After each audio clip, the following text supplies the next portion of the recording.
Welcome to Soapy. I'm Rebecca Budig. And I'm Greg Rikaart, and we are in New York City with a very, very special guest. Yes. Soap opera royalty turned global media powerhouse. I really think there's only one person we could be talking about. Think about it. It would be Kelly Ripa, former All My Children star and Emmy-winning co-host of Live with Kelly and Mark. That's right. And in addition to her job on Live, she also has her own podcast, because who doesn't, called Let's Talk Off Camera. Yeah, it's really, and she also wrote a book. She's Live done a Wire. lot. She's doing a lot, that Kelly. Yeah, we got lots to talk about. She's very busy. But here's what I want to know before she gets here. What do you remember about your time with Kelly on All My Children? I remember a lot of laughs with Kelly at All My Children. She was as funny as she is every day at her show now. Yeah. She always had a quip. We would kind of go back and forth, and it was almost, we'd have an audience of like, oh, we would dig at each other. But she was really fun. I just remember her reading the scripts as written, and she would look at it and she would go, okay, here we go. I'm going to do it. And then we would dromedare each other all the time. What's a dromedare? A dromedare is when you, like, if it's something so ridiculous, you're like, I can't say it like this. And she would be like, I dromedare you. And so we would dromedare each other. Anyway, I'm super excited to have her here. So Me too. let's get to it. Let's take a Okay. little break, and we'll be back with Kelly Ripa on Soapy.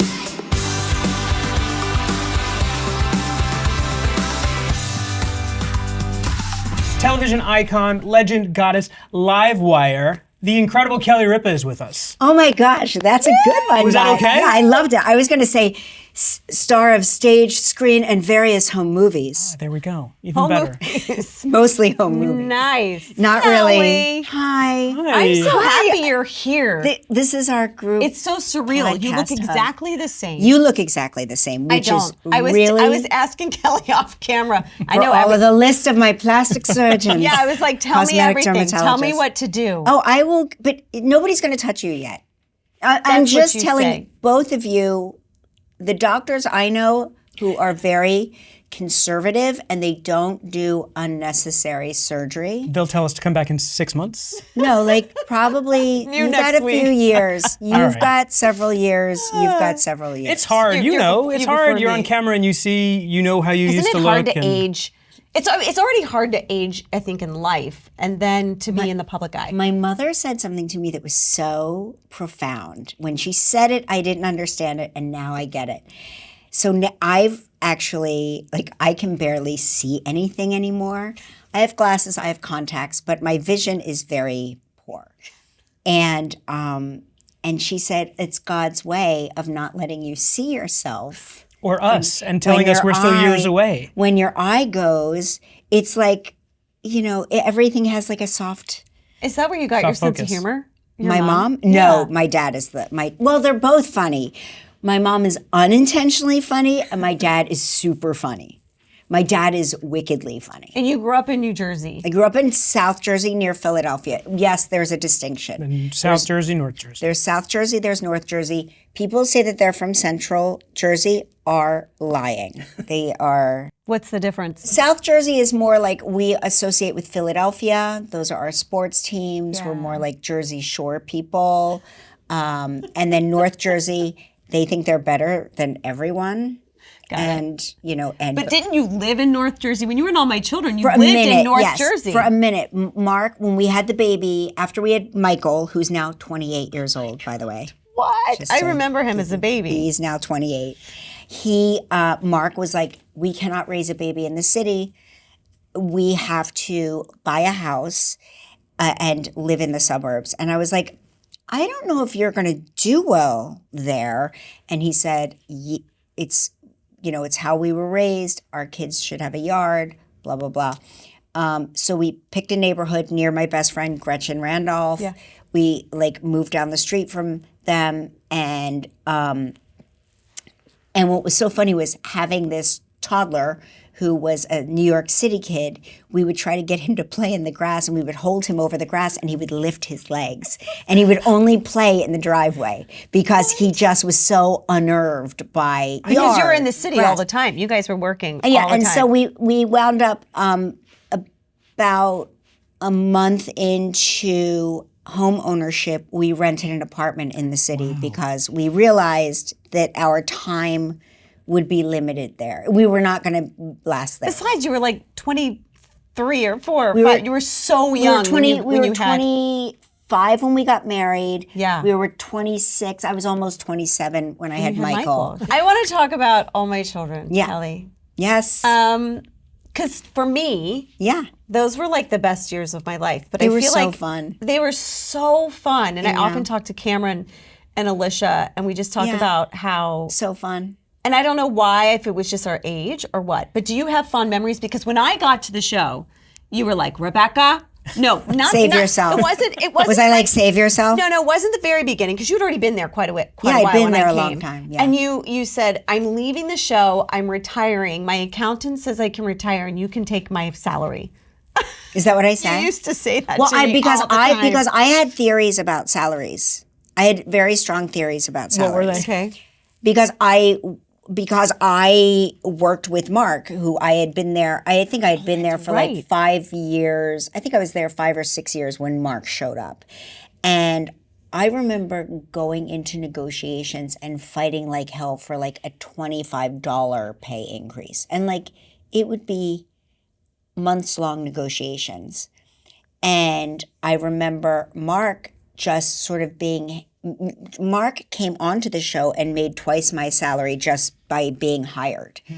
And so I was like, if a woman leaves, then that frees up salaries for other women. Because I believe, in my mind, I have no proof of this. This is my mental own math that I was doing. Yeah. I believe that they had a lump salary. They divided it in half to the men, and then the half of the half. The big half went The half of the big half. I think I know where this is going. The big half went to like the stars of the show, and then the rest of us divided up the rest of the salaries. That's just scrapping This by. is my own theory, proven by nothing. I like that you're saying that so no one comes. Well, they're all good. Everyone's going to come back and say, Kelly Ripa said. Kelly Ripa said. But again, I have no confirmation of this. I just watched the ease with which Mark would get salary I mean, we all increases. knew that the men were making more money than we were. Way more money. Way more money. Like a lot more money. And I was unique in the fact that I had this like perspective of working with and then dating and then marrying my work partner and watching him earn so much more money than me. And I always felt like I was the one having to learn all of the dialogue. Oh, Like- I was telling the story Yeah. about how you would go, I think, would you learn your lines? Yeah, I would learn my lines walking up the steps. I had a very good you would short-term memory. You had a great short-term Great short-term Yeah, you memory. could just remember. And then it goes you were away like right this. after you You say would be it, like right? this. You'd say, really? Because I was saying, sometimes we had great dialogue. Sometimes it was great and sometimes it was wobbly. It was just really wonky. Wobbly. And you would say, all right, get ready. I'm going to say this. And you would say it so authentically. It was like, and then we would drama dare each other to say things. I was a terrible actress. I don't That believe is so that. not No. true, I Kelly. was a terrible. I think back now as a person with a lot of life experience. Because when I got hired there, I had no life experience. You were a child. I was a child. I was a literal child. And so when I got hired there, my life experience, I remember Chris Goutman, who wound up being my son's college professor Oh my God. at NYU Film School, by the way. Random, wild, Wow. can't believe it. So Good for him. He got a job. Wait, was after- he an EP at All My he Children? was initially he was a director, then he He became an executive producer at As the World Turns. as the I thought. world Yeah. turns, executive producer Yeah. as the world turns. But he would ask me questions. He's like, "Where are you coming from?" And I'm like, "The dressing rooms." He's like, "No, in the scene, where are you coming from?" And I was like, "I don't know." The bathroom. And like he would try to get me to think about acting with acting exercises that meant nothing to me, that I had no idea what he was saying. When I No, when so- I first started on Young and Restless, in winter, I would always come in and do this. And I'm like, when can I stop doing that? Like, Right. I don't need, it's cold out there to Right. get my way into the scene. I can just start acting. Right. But also, if it is cold, I every time I walk into a room and I'm cold, I do this. Sure, yeah. So that actually makes sense. I would walk into, like, it would be the fake snow on me, and I would saunter in, and they're like, "Are you cold?" And I'm like, I'm actually hot. I'm wearing 4 coats. And they're like, "But you're coming from a blizzard. You just hiked through a blizzard." And I would not, that process never occurred to me. So they were constantly having to feed me this stuff. Maybe that's why I didn't earn a lot of money. You know what? Come to think of it, it wasn't. It wasn't because my you were a salary woman. theory is It was wrong. because I was a shitty actress. You didn't know how to act I cold. was a terrible actress. That's so not I still don't true. believe that. Kelly, you were on that show for 12 years. Yeah, but I was economical. Right, because they didn't have They to were like, spend. we don't have to spend a lot on her, so we would keep her around. Do you have any favorite memories from the show? I have so many favorite memories. I loved when Rebecca, when you were hired, because you just, I thought you were so beautiful. And you showed up beautiful. Like, you showed up pretty. It wasn't like a lot of work. Mm-hmm. Your skin was always flawless. She's still that way. You would run. I know, obviously. That's And you like would 5 run. pounds of You were like a fit person. Oh, yes, I was really And into you were one of the rare actresses that I could eat lunch with, because like nobody ate lunch there. So it was like fun to have somebody that would eat That lunch. would like to eat? Yeah, that there was like a food culture. Like this, because it was Mark and me and Rebecca. I would eat those cookies. Remember those cookies? I'd Those have 2 horrible cookies every day. They were like horrible I love cookies. them. I no, but they loved were them. terrible. They Terrible were like for us. They were probably worst. loaded with Oh. crap. Yeah, it was right. like just all of the things they tell us now, Right. like, are Partially carcinogenic. yeah. It's all in there. It's all in there. Yeah, carcinogenic cookies. So no, but what are you don't have to say. I'm trying to think. I have so many favorite memories. Obviously, Meeting Mark. Meeting Mark was the high point of my life. I won't even say my work life, just my life. And that was like all because you saw Judy's the guy she was bringing Judy's into our audition. was our casting Judy Bly director. Wilson. Bly I'm Wilson sorry. was the casting director on All My Children, and she said to me, "I found him." Now, I had been screen testing guys because I had very good recall of dialogue quickly. Mm-hmm. I would work, and then they would have me do the majority of the screen tests. Even if it was a person I was never going to work with, I was screen testing that person, just because they were like, Dodo Bird may not know what And the we scene don't have is to about. pay her very much, so we're just going to use her. She doesn't know what the scene is about. She doesn't know that it's but cold she outside. will know the lines. So I would do a lot of the screen tests, and I had been screen testing these guys for a long time. And one day she pulled me aside and she goes, "I think I found him." And I said, "Who?" She goes, "Mateo. I found him. He's in Florida. He's green. He's never done anything before." And she showed me his picture. I still have the picture. No. Framed. I have the that's so framed cute. photo because it was not really what I would consider a professional headshot. It was more like he was not even looking at the camera, but I was like, oh my gosh. I just was dazzled by him. And then I met him in person and I was floored by him. And I was very not the person that is going to hook up with somebody she's working with. I actually found that gross and déclassé. But here I was. Even though you used to be like, Budig, I don't know why you're waiting on that with Josh. Yeah, I know. I used to push that all No, the time. but for other people, I was all invested. But for myself, I was like, I would never do that. It's so predictable. But of course, who are soap stars going to date but other soap stars? Yes. You never meet any other people. It's You very never true. go anywhere. Yeah. So you weren't going to date him, but you just, he could match you. I think you're so smart and funny, and you need somebody that can match that. He was the Otherwise, funny- you walk all over them. He was the funniest person I had and ever met. he can totally match you. So was it like love at first sight for both of you? No, for me, it was definitely like Love at first look at that sight. picture. Like I somehow knew in my mind, I was like, I have to get off this show so I can marry this guy because I would never do something like marry my co-star. So I have to figure out a way, like I'm going to get off this show and then we'll have a life together. But it didn't work out that way. Spoiler alert. But I just, there was something about him that I knew. And again, I don't believe in love at first sight, but maybe now I do. But I really saw a future with him. And when I met him in person, I he was the most normal actor I had ever met. Again, this is a very, this is like, he was a normal, he could do math. Yeah. He knew math. And Italian. And Italian. And he just didn't seem, he wouldn't like blather on about the industry. He didn't seem to know a lot about the industry. And neither did I really ever. I was never somebody that would read Hollywood Reporter and all that. Yeah. Variety. And I still don't. Like, I never know what's going on in show business. I am the worst.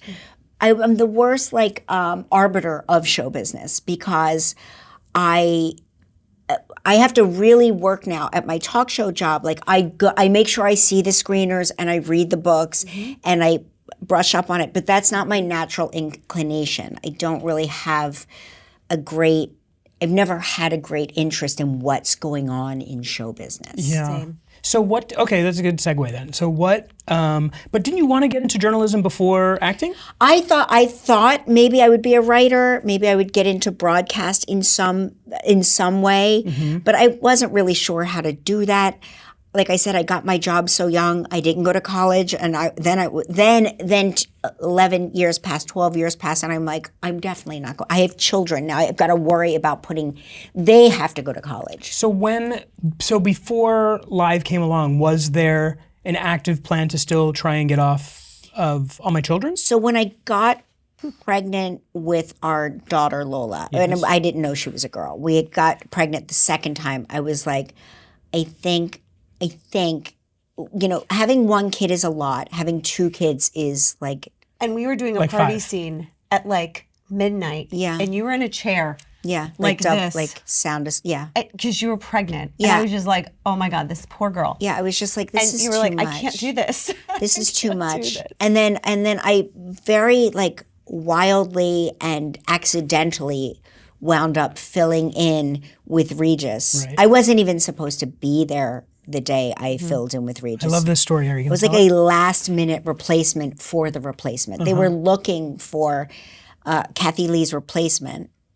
And wasn't Angela Shapiro, who used to run ABC Daytime, she was pitching to have you come on. She was pitching to have me come on, but they weren't very interested in me. Right. And they had done like a week of soap stars, and I wasn't one of the soap stars, but Who was on there? it was like, I just know, as it was told to me, Linda Dano was supposed to yeah. be the person. Right. And she couldn't do it at the last minute. She couldn't do it at the very last second. And Angela called me and said, "Are you in hair and makeup? Can you get over to Live and can you fill in?" And I was, and I did. And they were like, "Good news, we'll push your scenes to the end of the day." And I was like, You mean I have to? You mean I have to come back? You mean I have to stay here until 10 p.m.? Oh my God! So it was.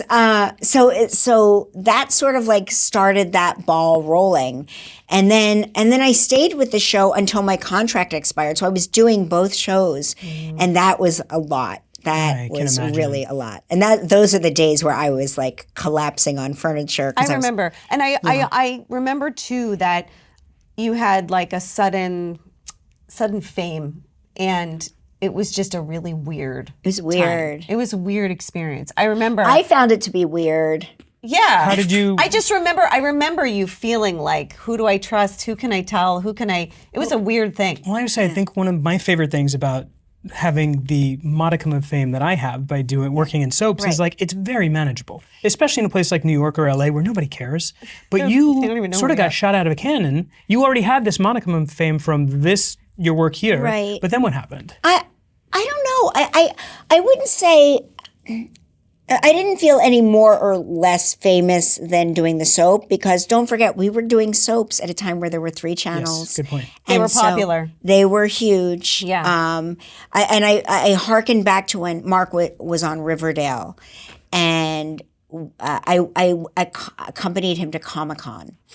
And Comic-Con was this huge event, and he looks at me, and and all the kids on the show are experiencing fame for the first time. And then there's Luke Perry and Mark and Skeet Ulrich, and they're all together, like watching the kids learn about fame for the first time. And Mark looks at me and he goes, "This is like Super Soap Oh my Weekend." God. And that's exactly what Comic-Con was like. Yeah. It was Super Soap Weekend, but it's Oh, Comic-Con. I loved Super Soap Weekend. And so it was like, so I didn't feel necessarily more or less famous, but I felt like there was an uncomfortable and weird and strange and dark press interest Right. in me, because the tabloids, what nobody prepared me for, what I didn't realize because I wasn't paying attention, is that tabloids form a narrative about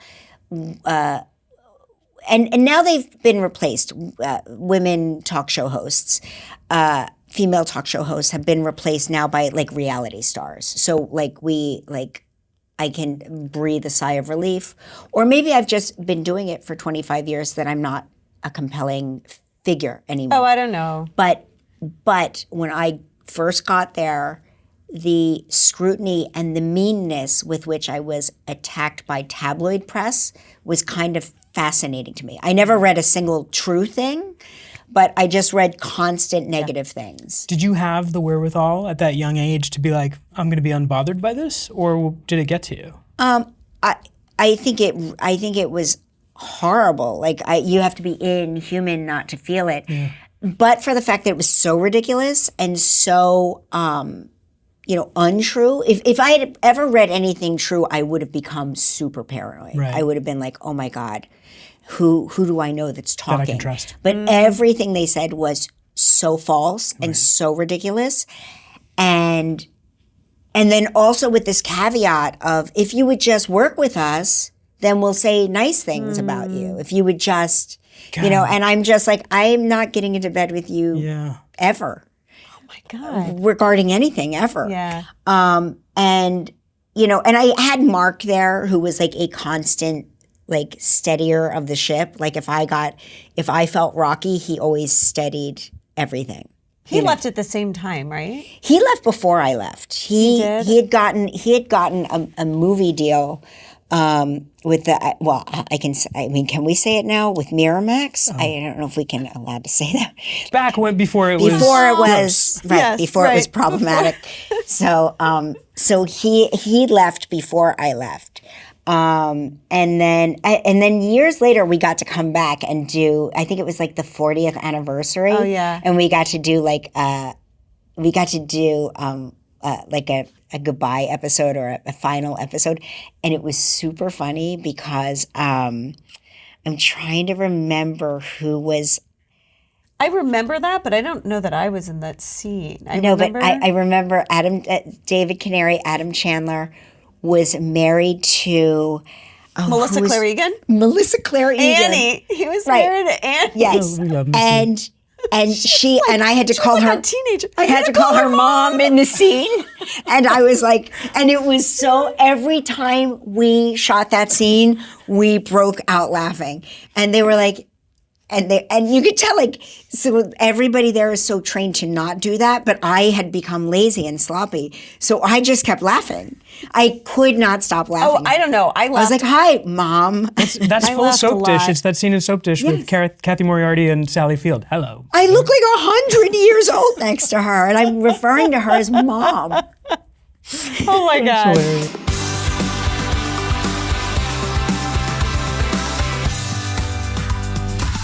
So then you go off and you're doing live at Regis. It's like it's had a lot of reiterations now that it's with Mark. But what made you go and do Hope and Faith? Because you said you were not an actress. So then you go off, because I did an episode of Hope and Faith or two. Which was great, so great. That was so fun, because Hope and Faith was really an interesting concept, because Joanna Johnson was the creator of the show, who was the star of Bold and the Beautiful. That's right. And this concept of Hope and Faith initially was a super interesting script. Initially, they wanted Faith Ford and me to play twins, but they got us together in the same room and they realized that we could not play twins. We just did not look like twins. She was like 1.5 feet taller than me. She's so beautiful. She looks like Michelle Pfeiffer. I was like, what you want to get is Michelle Pfeiffer to play Faith Ford's twin, because so they made me her younger sister, and it's more like Joanna Johnson's story. And so my character, it was initially like a closeted lesbian, but they changed it because it was Times then. Times probably, then, right? this was a long time ago. Yeah. This is over 20 years ago. Yeah, I know. So they changed the script, but that was sort of the story, which was very compelling. And I really... It's also comedy, and you're so funny. It was funny. It was light. It was like a palate cleanser. Doing the talk show was a lot of pressure that I didn't really even understand. Like, I didn't even understand how much pressure I was under. And going... Probably because you had kids, too. And so you're just focused on your... you're focused on your kids. You're focused on your kids. I had just given birth to Joaquin 2 weeks before we shot the pilot to Hope and Faith. And everybody said the same thing. Listen, we're going to shoot this pilot. It's going to pay you a really great salary. Pilots don't get picked up anymore. Sitcoms don't get picked up anymore. So, at least you'll have like a nice salary and, it's 2 weeks. 2 weeks of your life. And they picked up the pilot before we actually finished shooting the pilot episode. And I was like, wait, now what? And I'm like, now what? Now what happens? I just had a baby. And so it was great. They really made accommodations for my kids on set. I had like a nursery there. So, Michael was in school, but Lola and Joaquin came to work every day. It was just a nice familial setting. A lot of kids on the set. We shot the show for 3 years. We were sorry that it wasn't longer because we just had such a good... You had a nice group of people there. Do you remember how nice it was? Because we've done episodic and we talk about like how you can go onto a set and it just feels really like... Well, it can be it can run the gambit of like it can just great or not so great. You're coming into someone's family and you just don't feel welcome, but it was super welcoming. Well, that was our whole thing. It was Ted McGinley. Sweet. Joanna's amazing. It was Faith Ford, Yeah. Ted McGinley, myself, and we had what we like to call, I don't know how much you can curse on this podcast. As much we as can you curse fucking as want. much as you want. So we had a no assholes policy. So if anybody showed up and was an asshole, they had to go. And Would that happen? Yeah. Really? It would? Like guest stars would? Or crew? Just both. There was a makeup artist that was very difficult, had to go. There was a guest star that had to go. And everybody else that came on, like R.J. Wagner played our dad. It was the greatest experience of our life. And we're all still very close. That's nice. We're all still very close. That's and sweet. RJ said to me it was the single most pleasant experience of his life shooting that show because it was so familial. And everybody that would come on would say the same thing, like, it's not like this on most shows. Mm-hmm. And we really got the notion that we were doing something unique because everybody got along. It was a peaceful place. We laughed a lot. And it made the workload not seem like work. Yeah. Because, and we got to stunt cast. When we did those episodes. Oh, yes. It was like we were hand selecting who we wanted there. It was so fun with Susan Flannery was on that. Oh, my God. It was just like a dream. It was really fun. Dream. I love hearing that because it starts at the top, right? Like the set is going to be great or not great based on who is at the top of that Based on call Joanna sheet. Johnson. And you guys. So what about your talk show? Do you have the same no asshole policy? Like yeah, we've all worked together for a really long time. Except for Mark. Except for Mark. But Mark has been there. He's been married in. I know. Mark married in, but we really do, they still call me the new girl. Wow. Because that's how long that group has been together. That's and there's a couple of newer producers, and I'm like, Scott, you're new. And he's like, well, I've been here 15 years. And, and I'll say things referring to people as new only to learn that they've been there for 15 years. Time goes by so fast, doesn't it? It does. Don't you find? Oh, yes. I mean, Yeah. yeah. Especially as parents. Yes. And by the way, you talked about the pandemic and the time warp of all Yes. that. So we were literal next door neighbors, like her garage here, my garage here. It was great during the pandemic. Oh, you 'cause would love the shit he did to me. we had a good time. You would love but it. I our would kids, drive into my garage and I would park. Yeah. And I wouldn't see him. Right. And I would just park, I'd be going to get my stuff, and I would turn and his face would be up at my window. I like a And jump would scare. scream- I like a I jump would scare. scream so loud. On our way here flying, Yeah. I was they turned moved. away. They don't live next door I anymore. was turned away reading a book. He walks by me and I turn and he's like right there and I screamed on the airplane. It made me so happy Anyway. because I haven't done that in years. Yeah, it was- But where was I going with that? I don't remember. The pandemic. The time of the pandemic, and it was nice. We were next door. Our kids spent a lot of time together. But wait, you were talking about the challenges of the talk show. Yeah. But by itself, so family, talk show, and then a sitcom. I can't begin to imagine how where you found the time. It was hard. And I think back now and I was like, was I mentally ill? Like, what was wrong? Was Mark around then, or was he working on? Mark was working on a show in Canada. So Mark was living in at Canada. that same time? Yeah, at the same time. And so we would, Oh my God. Mark would try to come home every Friday night. And then he would pick up the kids. They'd be in their pajamas. This is so crazy. Pick up the kids. They would be in their pajamas. We would shoot the show live in front of a studio audience on Friday nights. And then he would grab me. The kids would come out and wave to the audience. My kids, remind me to tell you a very funny craft service story after this. My kids would wave to the audience and then we would get in the car and like drive out to Long Island for the weekend and just sleep sleep until the kids pulled our eyes open and said, can we have That's unreal. breakfast? Because we were so exhausted. Yeah. But again, we were still in our 30s and we could still do stuff like that. Yeah, We didn't now I would honestly die. I would just croak. But at the time I didn't. You got to strike while that iron's Yeah, hot. Well, I know that's the thing. When you get a job, you're like, well, let's just you don't know how long this And I this only business had one is. son who was like in kindergarten. Mm-hmm. You know what I mean? I didn't have to devote my time to like homework and tutors and after school sports and that those years. Like I'm glad I did it then because I had time to do it then because I wouldn't have been able to if it had gone any longer. I wouldn't have been able to be at school pickup and then to sports or school pickup and then to religion or school pickup and then to whatever. I wouldn't have been able to do that. Yeah.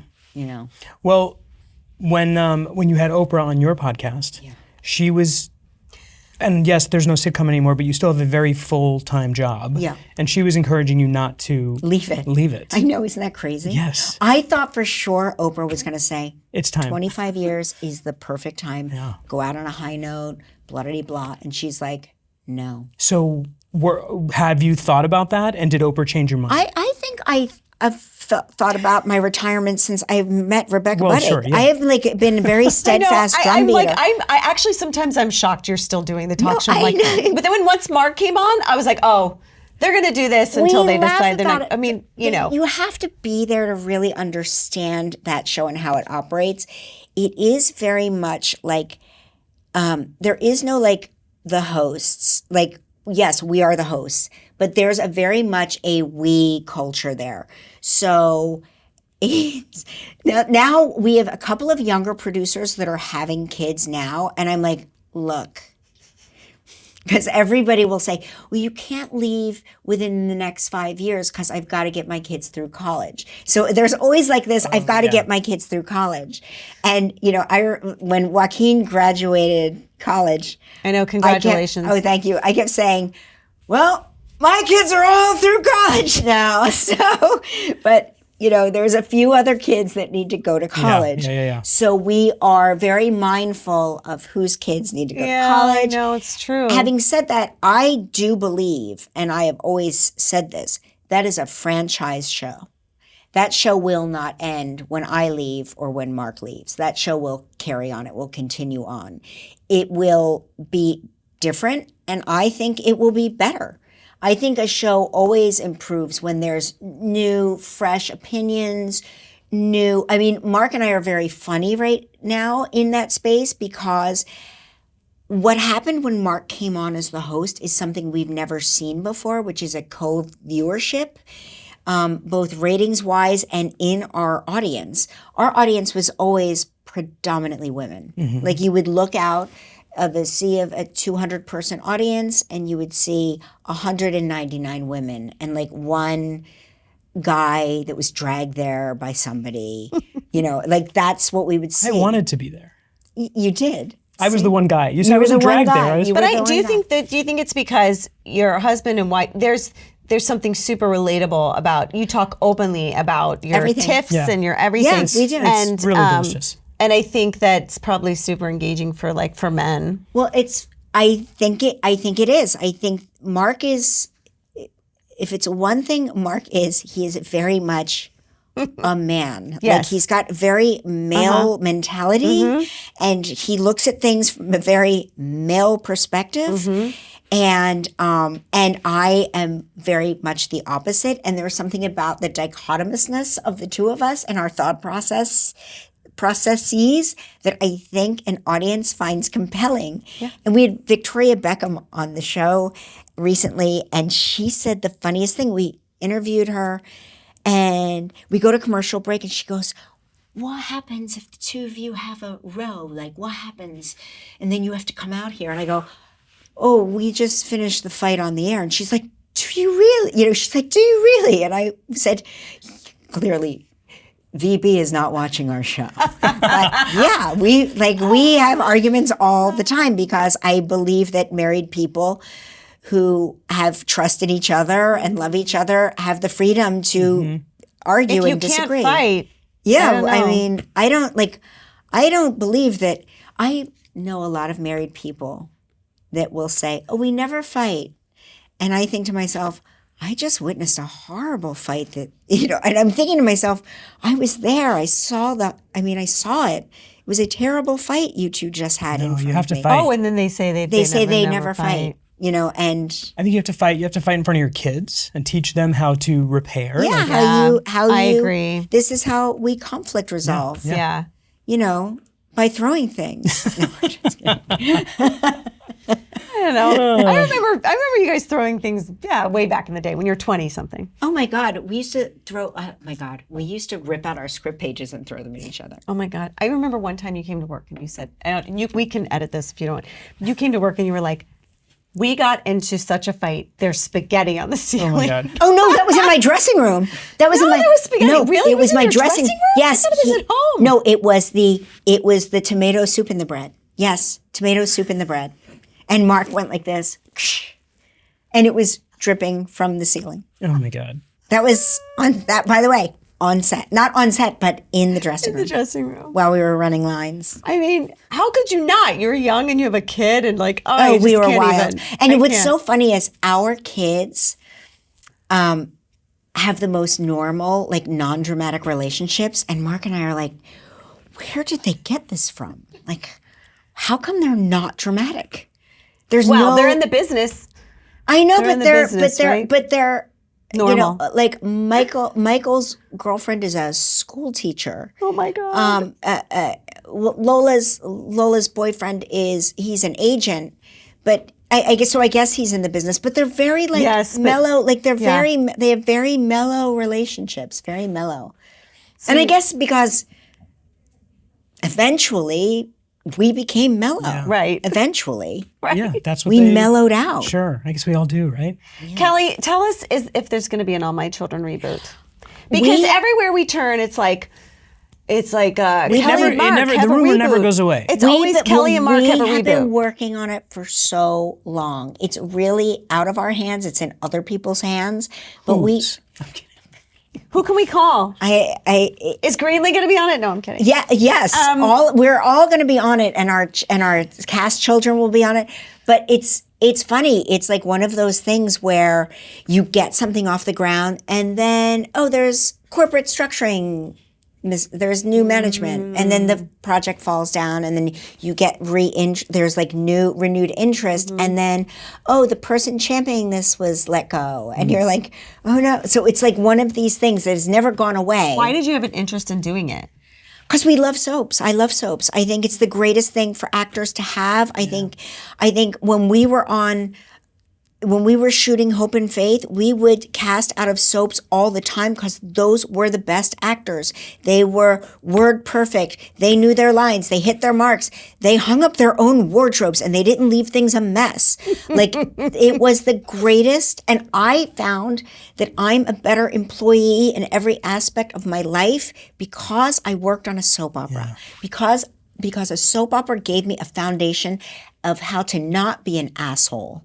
And that is, if you want longevity in this business, don't be a dick. It's not rocket science.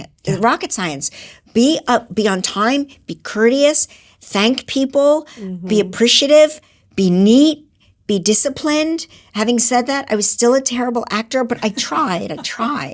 Also, there's no, like Jeannie Cooper on Young and Restless used to say, the star of the show is the show. That's the show. Yeah. And with that mentality, there's no room and there's no budget and there's no time for diva behavior. No. So it is that. It's hanging up your own clothes and coming to set prepared. So I love we love the genre, and I love that you do too. I love the genre, and I feel like there's just like a couple soaps left. Yeah. And where are young actors, and where are actors of a certain age? Like, where are the young actors going to learn to hone their skills? And where are those stalwart, like, professional soap actors going to, like, be mentors? It's like a mentorship. Where are they going to provide mentorship? It's, I think, because I think the business is so, it's so like pendulous, like, game shows are a thing for a while, then talk shows are a thing for a while, then soaps are a thing for a while, and then, so I think it all comes around and comes around. I agree. I think people want nostalgia too right now. Right now, they do. Yeah. Right now, it's like, there's a real you want love comfort. for it. Yeah. Yeah. Of course, I am well aware of who you are. You've been part of the zeitgeist for so long. But I have had so much fun this week doing like my Kelly Ripa deep dive. Oh, yeah. Livewire is so fun. Your podcast is so fun. Thank you. The book was the hardest thing.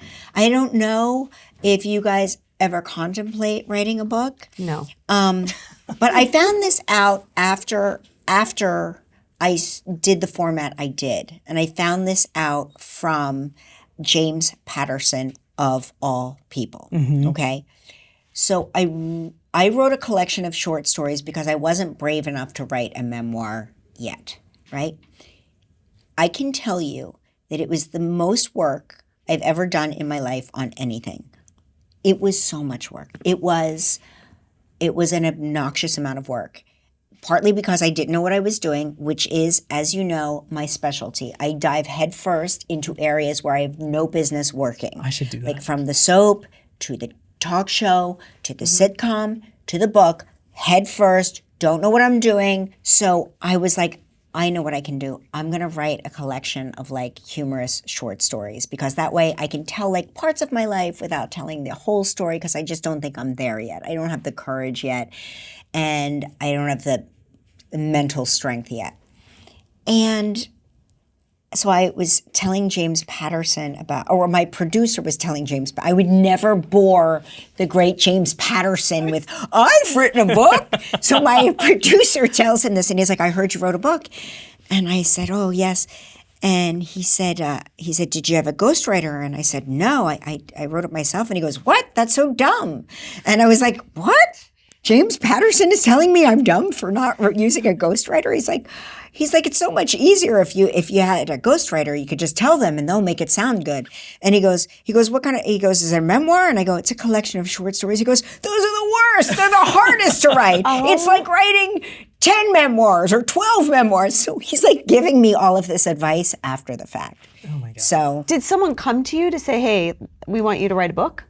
Yes. Yeah. What had happened was initially when I first got the talk show, literally every publishing house reached out to me to write my memoir. And I was you were like 30. I was or something. I you were was like 31 years old. And I was like, that's okay. I'm not a writer. Thank you so much. No. And it was like a constant, like every couple of years, they would come to me and say, we've got this great idea. We've got this great idea. And we'll ghost it for you. And I was like, I'm not doing that. No, thank you. Then during the pandemic, I would write these funny memos to our producers. Like I would summarize our online production meetings, and they were very humorous. And I started posting them on social media just because everybody thought they were really funny, and they thought it was like a break in the tension of the pandemic. So I started posting my memos to the staff on social media.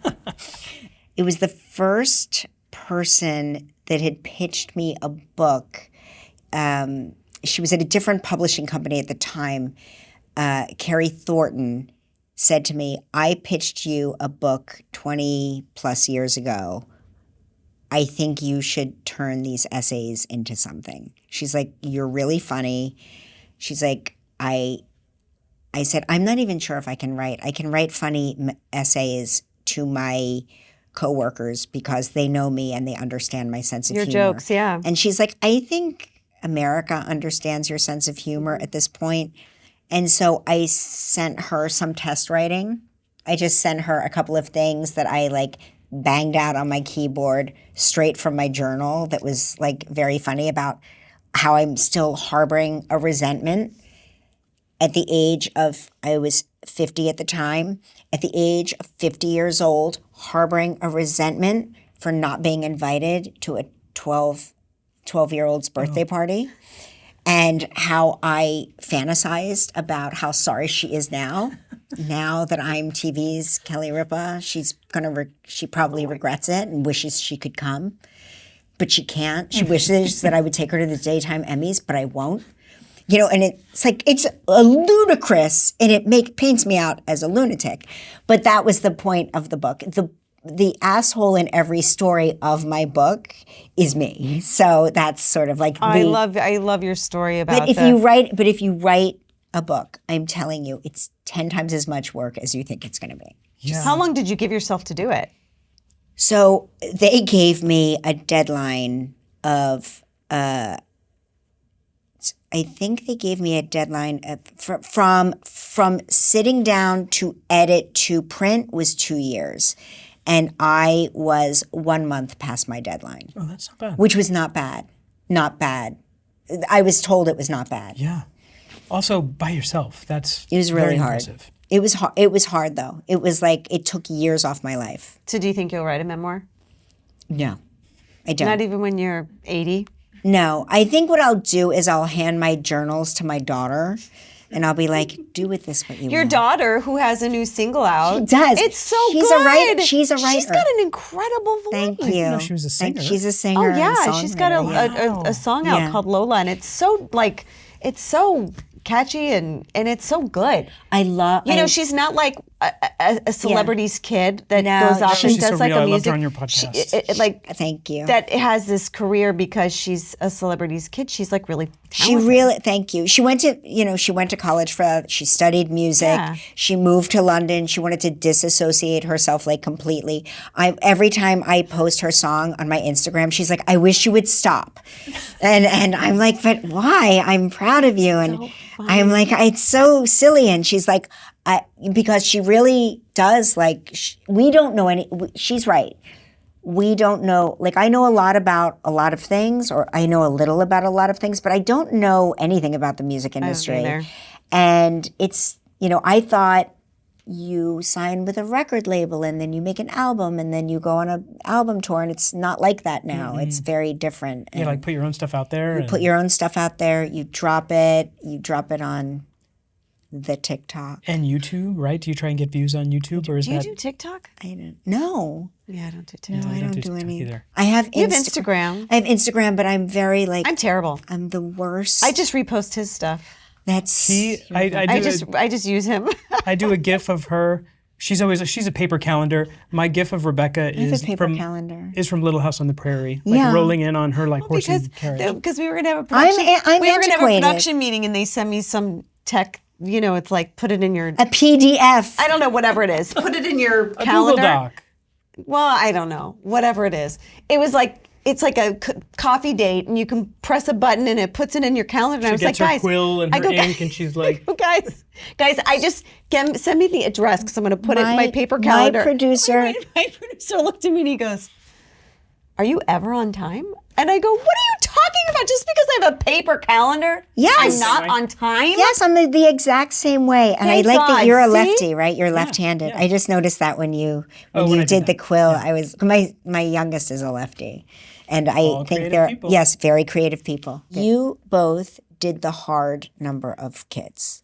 One is know. the hardest number. I know. We didn't do Because it on you're Well, I didn't do it on purpose. We Yeah. both didn't. It was the No. biggest regret of my life. I waited till I was old to have a child. no, but whatever. don't say that. Kelly, But I our- should have taken a page from your book and No, our our started at therapist 26. says they try out the bad behavior on us Yeah, that's because right. there's no siblings. That's So, right. yeah, The siblings like absorb.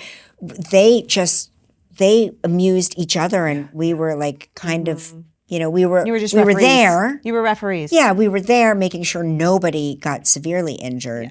But I think that I know you keep making fun of your age. You were not that old. Well, but to have a kid, after 40 is.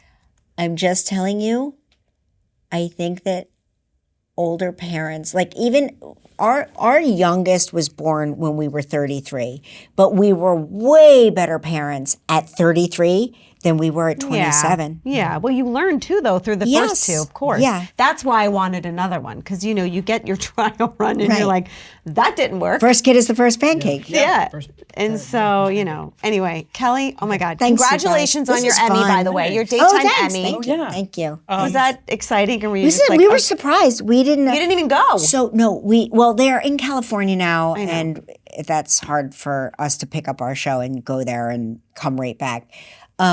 But so 2 years in a row, last year we won best hosts, outstanding hosts, and we were in London visiting our daughter, and we were asleep. We didn't know, and Jerry O'Connell called us, and it was like 2 a.m. or something, 3 a.m, and he's like congratulating us, and I'm like, on what? And he's like, you guys won an Emmy. So this year, we didn't even know the Emmys were happening. I think because the show was so out of the loop, I know. because we weren't It wasn't going. even televised. I know. And so both Lola and Joaquin were home visiting us, and they had to go to a masquerade ball, and there was a lot of activity in the house. Their friends came over. I was dispatched down to Abracadabra to buy 15 masquerade masks for their friends in like Friday night traffic, and then get home before 6 to put them in these masks. And it was like a whole thing. Like I was running errands all day. And so we came home, we had dinner, and he goes, do you want to watch this documentary on, I can't even remember what, like a We're like, you had to fall asleep. some a toxic mother. I don't know. We were like watching a Netflix Oh, documentary. yeah, I know the one you're talking about. And we literally fell asleep. And we woke up to 70 text messages. Oh my God. And like I said, our parents are older. And when you wake up to 70 text messages, Oh, yes. it is, You're panicked. we are panic stricken. So there's this moment of, oh my God, oh no. And then we clicked and I was like, oh, this is nice. It's sweet. So, but what we've learned is that we will only win an Emmy if we are asleep. If you don't care. So You're like, next year, I'm going to take a a bunch of Xanax. like Xanax and just Go to bed. go to sleeping on us. Well, we're thrilled for you. We're sorry you weren't there, but we're also happy you weren't there because it was a 3-hour show. So every time you guys or Drew Barrymore won, You didn't go. You went. I went. And then I lost. So You lost. Oh, yeah, he lost. yeah, Oh, shit. I lost. My son was there. Wait, who did you lose to? I lost to a guy named Paul Telfer, who I work with on Days of Our yeah, Lives. It was Paul. me, Paul, Peter Bergman, Yeah, who I yeah. love. Peter, And isn't he the greatest? The greatest. That man so much. I do too. He I do is. too. When the Emmys. Did you didn't work with him when he was on. No, he left right before I got there. But David Canary used to have a private pre-Emmy yes. dinner. Yes. And Peter would always come With Mary Ellen. with Mary Ellen, and we would all sit around this like private table at the 21 Club. And I was like such a kid. I didn't know anything. I just knew that I did not know which fork I should start with. Literally, and they were like outside in, outside Kathy in. Bates, top Yeah, of all just that. truly. That was like the high point of my life. Yeah, he's the best. So you can listen to Kelly's podcast where? Everywhere you get your podcast. Everywhere you get your podcast. You can watch this podcast on the CBS YouTube channel or wherever you get your podcast. This has been incredible. Thank you so much. Come back again. This has been a pleasure. Thank you. And we'll see you next time.